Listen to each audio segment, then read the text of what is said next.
Então, pessoal, dando continuidade aos nossos tutoriais, nesse de agora, nós vamos aprender a colocar o gabarito das questões, certo?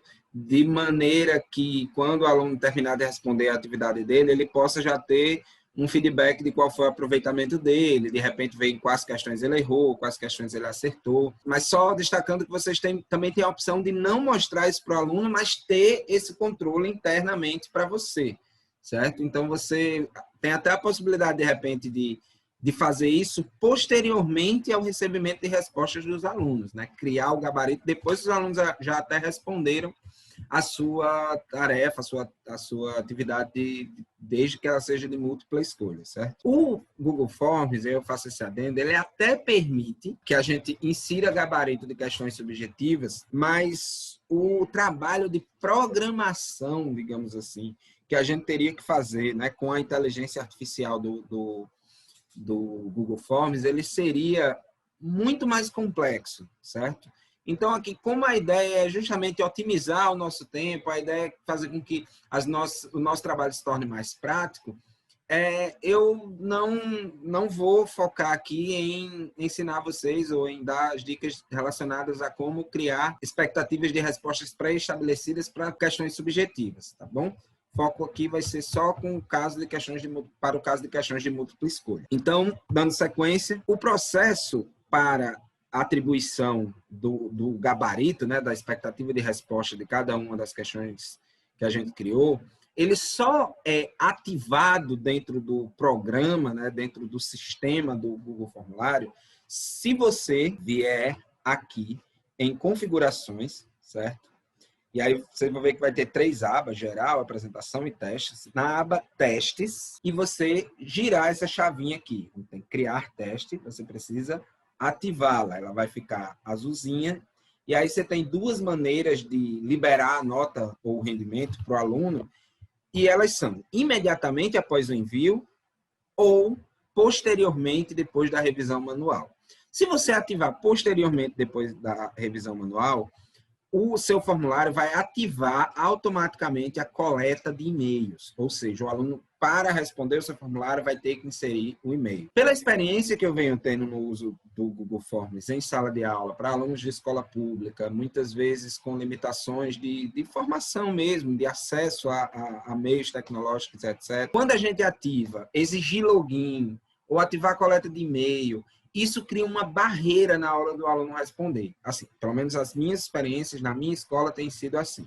De repente, se vocês instruírem bem os alunos de vocês a criarem o hábito de sempre colocar o e-mail nas atividades, pode ser que funcione para a realidade da escola de vocês ou das suas turmas especificamente. Na escola em que eu trabalho, alguns professores estão até utilizando essa coleta de e-mail, foram pela insistência e parece já estar dando certo. Eu estou compartilhando a minha experiência pessoal, que eu optei por não ativar a coleta de e-mail, nem exigir login, para que isso não funcione como uma barreira técnica para o meu aluno responder o meu formulário, né? Uma vez que o objetivo é que o máximo de alunos respondam sem muitos empecilhos, sem muita dificuldade esse formulário. Então, geralmente, eu deixo imediatamente após o envio e isso não ativa a coleta de e-mail. E aqui eu posso decidir o que é que as pessoas podem ver após responderem o formulário.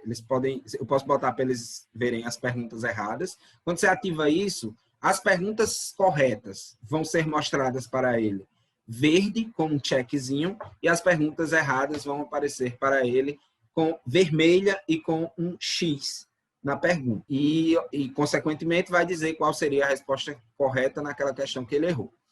Além disso, tem a opção de exibir também os valores, né, que vai mostrar, no caso, para o aluno, o total de pontos que ele recebeu na atividade ao todo e os pontos recebidos em cada questão. Né? Se você atribuir o ponto, a pontuação àquela atividade, essa pontuação será divulgada para o aluno.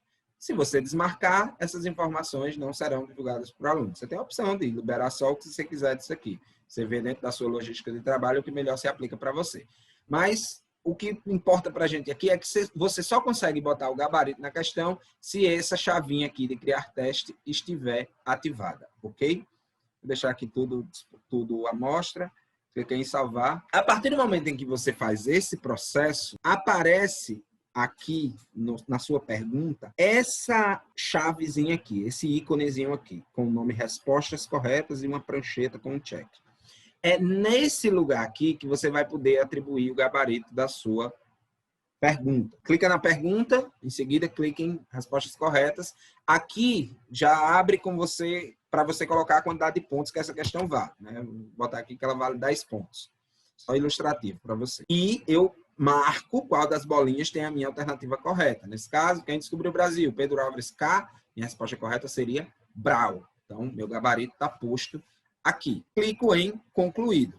Pronto, meu gabarito está feito. O formulário tem outras ferramentas, como você botar um feedback de respostas para as respostas incorretas e um feedback para as respostas corretas. Por exemplo, aqui o aluno errou a pergunta quem descobriu o Brasil. Você tem a opção aqui de botar para o aluno que errou, estude mais o capítulo, sabe? Tipo, indicar o que é que o aluno tem, em que o aluno tem que melhorar. Estude mais o capítulo 10 do livro.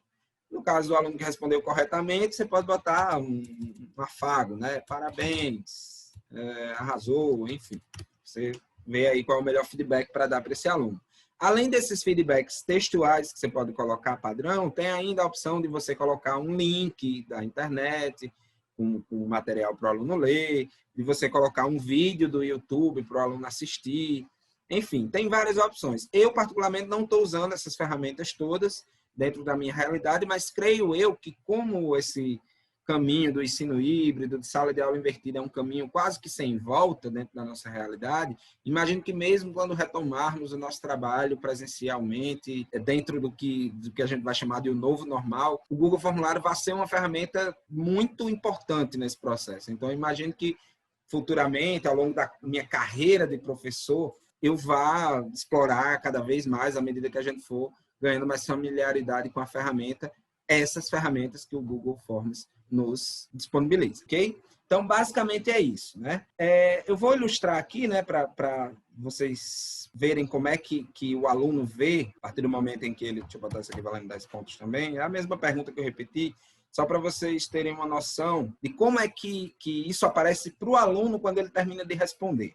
Cliquei aqui em visualizar. Só lembrando que eu deixei ativado lá todas as opções, para o aluno ver a resposta que ele errou, para o aluno ver qual seria a alternativa correta e o valor daquela questão. Então, se for ativada a coleta de e-mail, eu vou desativar. Então, eu clico aqui para o aluno visualizar, pronto. Esse é o layout que aparece para o meu aluno, certo? Eu vou responder aqui aleatoriamente, só para o que interessa. Aqui. Então, vamos supor que esse aluno vai e marca a opção certa nessa, e nessa aqui ele marca a letra B, a segunda alternativa, né? Essa aqui eu vou responder só para conseguir. E aí é o seguinte, quando o aluno clicar em enviar essa atividade, né, ele vai abrir para ele, assim que ele clicar em enviar, vai aparecer essa opção aqui para ele ver a pontuação. Então, quando ele clicar aqui, ele vai receber um espelho das respostas que ele forneceu no formulário. Então, marquei sextual, botei isso aqui. E aí, atenção para a questão do múltipla escolha que eu falei lá. Na questão que o aluno acerta, ele vê a questão verde com a alternativa que ele marcou com um checkzinho. Na questão que o aluno erra, a questão aparece vermelha, com o xizinho lá, e a resposta que ele deu também com o x, e aqui é a opção da resposta, o que seria a resposta correta dessa alternativa. E a nota dele aqui, no caso, ele errou uma e acertou outra, ele fez 10 de 20. Certo? Tudo isso aparece aqui. E aí, pontuação final pendente, justamente porque quando você coloca perguntas misturadas, perguntas de múltipla escolha com perguntas subjetivas, as perguntas subjetivas elas só aparecerá essa pontuação final quando você corrigir as perguntas subjetivas. Mas nesse caso, quando se trata de perguntas objetivas e você colocar lá nota em todas e a expectativa de resposta em todas, aqui já vai aparecer como pontuação final para o aluno. Tá bom? Então é isso. Até a próxima.